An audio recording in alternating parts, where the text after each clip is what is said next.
Hello everyone, my name is Naledi Mfoloe and it is my absolute pleasure to welcome you to the latest edition of the African Diaspora News channel, where we unravel the stories that shape our world and our communities. Today we dive deep into the currents of information, from the pulse of politics to the heartbeat of entertainment. We've got it all covered, so please stay tuned for news experience like no other. Today we're addressing a heated topic that's resonating through the halls of power and the streets alike: white monopoly capital and its role in post-apartheid South Africa. Now, this concept isn't just a buzzword, it's a stark depiction of an economic system where the majority feels sidelined.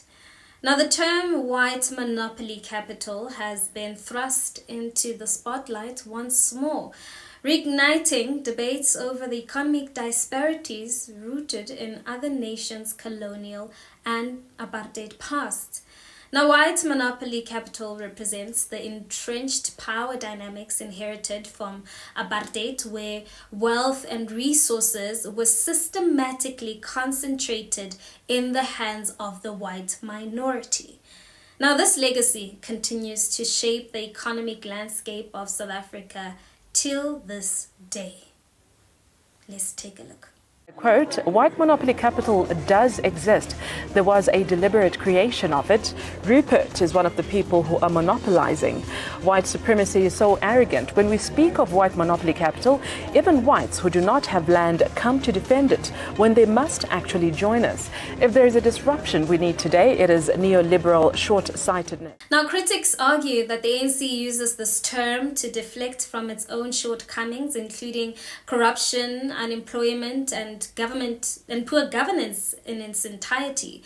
But meanwhile, defenders insist that this is not just deflection, but a reality affecting millions. We're living in a fool's paradise if we don't see how profoundly the debate has been racialized and how increasingly minorities are being used as scapegoats in South Africa for the ANC's failure to make this country work with all the resources they had at their disposal. So suddenly it becomes the whites' fault. Suddenly it becomes white monopoly capital's fault. And ironically, that narrative was framed in Britain by Bell Pottinger and has been picked up by everybody, including fake Twitter. And then they tried to disguise it in pseudo-academic language like decolonization.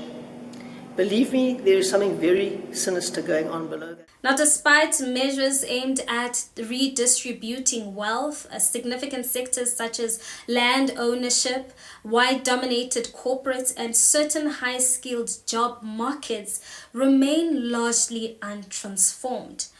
I personally think that the ANC's rhetoric of radical economic transformation rings hollow without meaningful action to address the systematic inequalities perpetuated by white monopoly capital. And it's not enough, right, to just redistribute wealth on paper. Real change requires dismantling the structures of privilege that still continue to marginalize Black communities. And while Black participation on the Johannesburg Stock Exchange might show progress, the broader picture tells a different story. Land and high-value economic assets remain disproportionately in white hands, contributing to the ongoing economic inequalities. Now, public opinion is sharply divided. Some see the persistence of white monopoly capital as a scapegoat for ANC's failures, while others view it as an uncomfortable truth. Fundamentally, what we haven't unpacked, we've gone through the TRC process, and what we haven't understood is how white people have benefited firstly from apartheid, and secondly how a particular group of white people in this country have become fabulously rich off the back of apartheid.